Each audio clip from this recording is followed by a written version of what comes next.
सोनामुखी, हरड़, मुलेठी जैसी अनेक जड़ी बूटियां और हजारों वर्षों का प्राचीन आयुर्वेदिक ज्ञान इस एक बोतल में समाया हुआ है।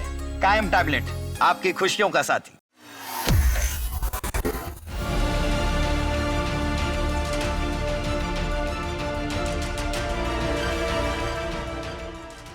अमेरिका और ईरान के बीच किसी भी वक्त जंग छिड़ सकती है। ईरान पूरी तरह से अलर्ट है, झुकने का नाम नहीं ले रहा है।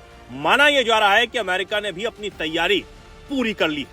अमेरिका का दुनिया का सबसे बड़ा विमान वाहक पोत यूएसएस जेराल्ड आर फोर्ड तेजी से मिडिल ईस्ट में तैनात है, लेकिन अब यह जहाज एक बड़ी मुसीबत बन चुका है। वजह है इस पर तैनात करीब 5000 जवान और उनकी परेशानी। खबर ये आ रही है इस विमान पर ज्यादातर टॉयलेट जाम हो चुके हैं, जिस वजह से विमान पर मौजूद सैनिकों की जिंदगी बदहाल हो गई है और वो आपस में ही लड़ने को मजबूर हो गए। हालात ये हो चुके हैं कि एक एक सैनिक को टॉयलेट जाने के लिए 45 मिनट का लंबा इंतजार करना पड़ रहा है। वॉल स्ट्रीट जर्नल की एक रिपोर्ट ये कहती है कि वैसे तो इस युद्धपोत पर 600 से 700 टॉयलेट हैं, लेकिन ज्यादातर जाम पड़ गए हैं और इस वजह से सैनिक रोज आपस में ही उलझने पर मजबूर हैं।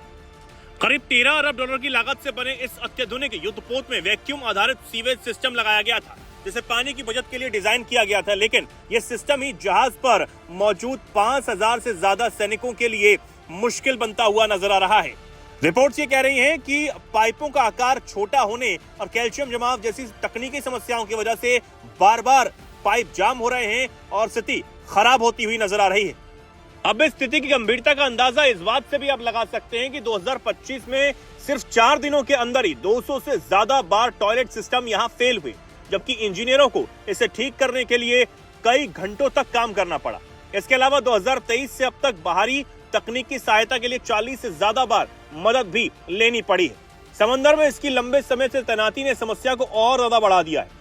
आमतौर पर 6 महीने की तैनाती की बजाय ये युद्धपोत 8 महीने से ज्यादा समय से समुद्र में है और ये टाइम और ज्यादा अब बढ़ भी सकता है। यूएसएस जेराल्ड आर फोर्ड जून 2025 से ही समुद्र में तैनात है। इसी साल जनवरी में वेनेजुला पर अमेरिकी कार्रवाई के दौरान इस जहाज ने बेहद अहम भूमिका निभाई थी और अब इसे ईरान के साथ बढ़ते तनाव के बीच मिडिल ईस्ट में तैनात किया गया है।